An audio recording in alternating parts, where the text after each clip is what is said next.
Assalamualaikum warahmatullahi wabarakatuh. Perkenalkan, kami dari kelompok 7 akan mempresentasikan bioteknologi inseminasi buatan. Selanjutnya, izinkan kami untuk memperkenalkan diri terlebih dahulu. Perkenalkan, nama saya Natali Shalomita dari Departemen Statistika dengan NRP akhir 182. Perkenalkan, nama saya Nabila Syarani dari Departemen Statistika dengan NRP akhir 161. Perkenalkan, nama saya Saidah Hamada dari Departemen Statistika dengan NRP akhir 192. Perkenalkan, saya Yovin Kaklara Zaira dari Departemen Statistika dengan NRP akhir 202. Perkenalkan, saya Nabila Najwa Zahra dari Departemen Statistika dengan NRP akhir 172.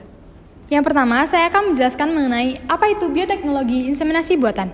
Bioteknologi inseminasi buatan atau biasa yang disebut dengan IB merupakan suatu proses pemasukan atau deposisi sperma atau air mani ke dalam saluran organ kelamin betina pada saat birahi atau estrus dengan menggunakan alat buatan manusia. Selanjutnya, saya akan menjelaskan mengenai sejarah bioteknologi inseminasi buatan. IB pertama kali dilakukan pada tahun 1300, tepatnya di negara Arab pada saat terjadi perang. Selanjutnya, pada tahun 1950, seorang dari Denmark bernama Prof. D. Said memperkenalkan IB pertama kali di Indonesia di Fakultas Kedokteran Hewan Institut Pertanian Bogor. Selanjutnya, karena kebutuhan bibit unggul yang meningkat di Indonesia, maka dari itu pemerintah Indonesia bekerja sama dengan pemerintah New Zealand untuk mendirikan Balai Inseminasi Buatan atau yang biasa disebut dengan BIB Lembang yang diresmikan pada tanggal 3 April 1976. Baik, di sini saya akan menjelaskan tentang tujuan dan manfaat dari IB. Pada manusia, tujuannya untuk meningkatkan peluang terjadinya kehamilan. Manfaatnya membantu pasangan memiliki kendali lebih besar atas suatu konsepsi. Yang kedua, mengurangi ketidaknyamanan fisik dan stres emosional. Pada hewan ternak, tujuan memperbaiki mutu genetika ternak. Manfaatnya mengurangi biaya pemeliharaan ternak jantan. Yang kedua, mengoptimalkan penggunaan bibit pejantan unggul. Selanjutnya, saya akan menjelaskan mengenai keuntungan dan kerugian dari inseminasi buatan. Adapun keuntungan dari inseminasi buatan yaitu yang pertama, menghemat biaya pemeliharaan ternak jantan. Yang kedua, dapat mengatur jarak kelahiran dengan baik. Yang ketiga, dengan peralatan dan teknologi yang baik, spermatozoa dapat disimpan dalam jangka waktu yang lama. Yang keempat, menghindari kecelakaan yang sering terjadi ketika kawin alami. Yang kelima, menghindari penularan atau penyebaran penyakit organ reproduksi.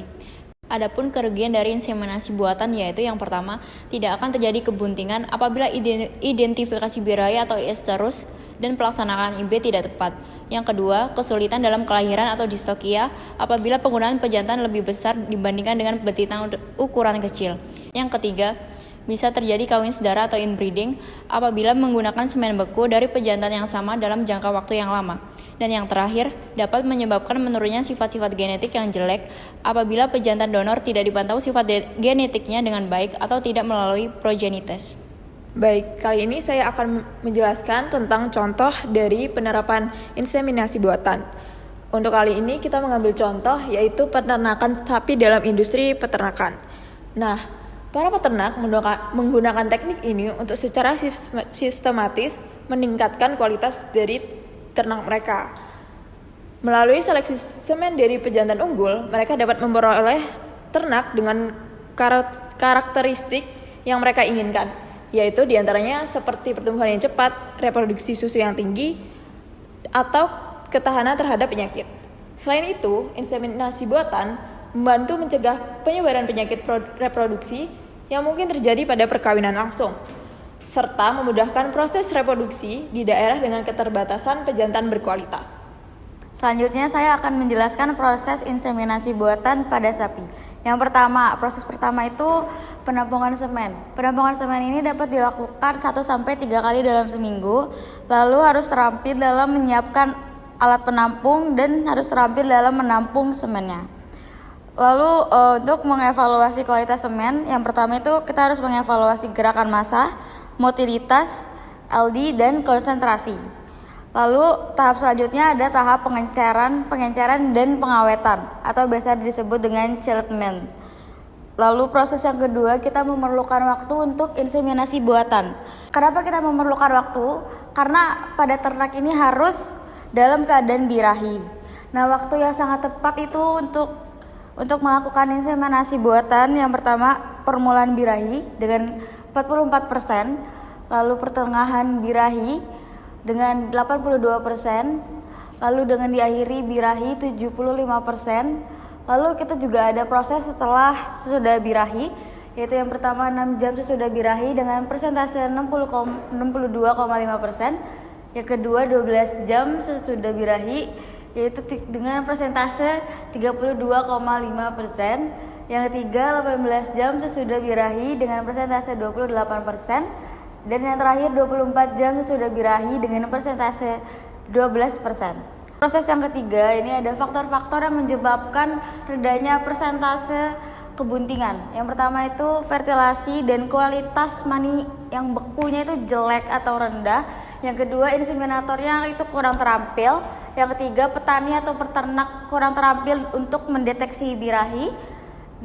Terus yang keempat pelaporan terlambat atau pelayanan inseminator yang lamban. Dan yang terakhir kemungkinan adanya gangguan reproduksi pada sapi betina.